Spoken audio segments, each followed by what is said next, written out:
Hello बंधुসকল पुनर एबार स्वागतम जानाइছো আপোনালোকৰ ইউটিউব চেনেল ফ্ৰী এডভাইস ডিআৰএক্সত বন্ধুসকল য'ত আপোনালোকে জানিব পাৰিব নতুন নতুন মেডিচিনৰ বিষয়ে বহুতো তথ্য।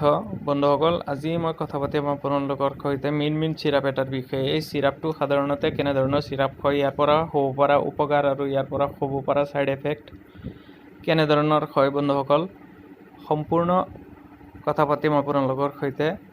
বন্ধুসকল ভিডিঅ'টো স্কিপ নকৰাকৈ শেষলৈকে চাই থাকক। তেনেহ'লে আহক বন্ধুসকল ভিডিঅ'টো আৰম্ভ কৰোঁ। সাধাৰণতে মিন চিৰাপ এটা আইৰণ চিৰাপ।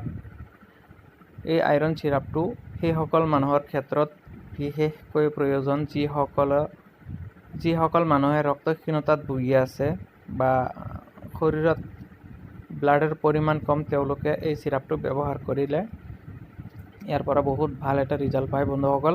এই চিৰাপটো সেইসকল মহিলাৰ ক্ষেত্ৰতো ব্যৱহাৰ কৰি ভাল এটা ৰিজাল্ট পাব পাৰি, যিসকল মহিলাৰ পিৰিয়ডৰ সময় পাৰ হৈ যায়, সময়মতে পিৰিয়ড নহয়, তেনেকুৱা ক্ষেত্ৰত আপোনালোকে এই চিৰাপটো ব্যৱহাৰ কৰি ইয়াৰ পৰা ভাল এটা ৰিজাল্ট পাব পাৰে বন্ধুসকল। এই চিৰাপটো যিসকল মানুহৰ গাত তেজ কম বা এনিমিয়াৰ লক্ষণ দেখা দিয়ে বা এই এনিমিয়াৰ সমস্যাৰ পৰা আপোনালোকে সমাধান পাবলৈ বা এনিমিয়াৰ পৰা দূৰত থাকিবলৈ আপোনালোকে এই চিৰাপটো ব্যৱহাৰ কৰিব পাৰে বন্ধুসকল। যিসকল মহিলাৰ ক্ষেত্ৰত পিৰিয়ডৰ সময়ত অতিমাত্ৰা ব্লিডিং হয় বা ব্লিডিং হোৱাৰ ফলত গাত তেজ কমি যায়, তেনেকুৱা মহিলাকো যদি আপোনালোকে এই চিৰাপটো দিয়ে তেনেহ'লে ইয়াৰ পৰা আপোনালোকে বহুত ভাল এটা ৰিজাল্ট পাব।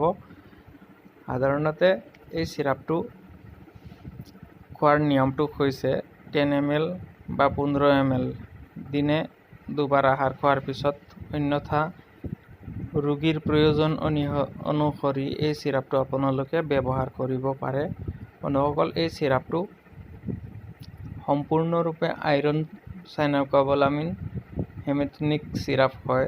এই চিৰাপটো আপোনালোকে যিকোনো মেডিকেল ষ্ট'ৰ বা ফাৰ্মাচীত অতি সহজতে লাভ কৰিব পৰা এটা চিৰাপ। এইটো RPG লাইফ সায়েন্সৰ দ্বাৰা মেনুফেকচাৰ 200 ml চিৰাপ 140 MRP। এটা আপোনালোকে যিকোনো মেডিকেল ষ্ট'ৰত অতি সহজতে লাভ কৰিব পাৰিব বন্ধুসকল। এইটো এটা জেনুইন প্ৰডাক্ট হয় বন্ধুসকল। আহক এতিয়া ইয়াৰ সাইড এফেক্ট সম্বন্ধে আপোনালোকৰ সৈতে কথা পাতিম বন্ধুসকল। এই চিৰাপটো খোৱাৰ ফলত কেতিয়াবা মানুহৰ লুজ মোশ্যন হ'ব পাৰে বা পায়খানা কেতিয়াবা অতিমাত্ৰা ঢিলা হ'ব পাৰে। ইয়াৰ পৰা এই আইৰণ চিৰাপ খোৱাৰ ফলত আপোনালোকৰ গেছটো আগৰ তুলনাত বাঢ়ি যাব পাৰে বা গেছৰ সমস্যা দেখা দিব পাৰে। এই চিৰাপটো খোৱাৰ ফলত কেতিয়াবা বমি ভাৱ হ'ব পাৰে বন্ধুসকল। আপোনালোকে যদি তেনেকুৱা সমস্যাত ভোগে বা ইচিঙৰ সমস্যা হ'ব পাৰে, যদি তেনেকুৱা সমস্যাত আপোনালোকে ভোগে তেনেহ'লে আপোনালোকে এই চিৰাপটো খোৱা বন্ধ কৰিব লাগিব বন্ধুসকল। যিকোনো মেডিচিন ব্যৱহাৰ কৰাৰ আগতে আপোনালোকে ডক্টৰৰ অনুমতি বা পৰামৰ্শ মতেহে, ডক্টৰে দিয়া গাইডলাইন অনুসৰিহে আপোনালোকে যিকোনো মেডিচিন ব্যৱহাৰ কৰিব। সাধাৰণতে এই চিৰাপটো ব্যৱহাৰ কৰাৰ ফলত এইকেইটা সাইড এফেক্ট শতকৰা 2-3% মানুহৰ ক্ষেত্ৰত তেনেকুৱা সমস্যা হ'ব পাৰে।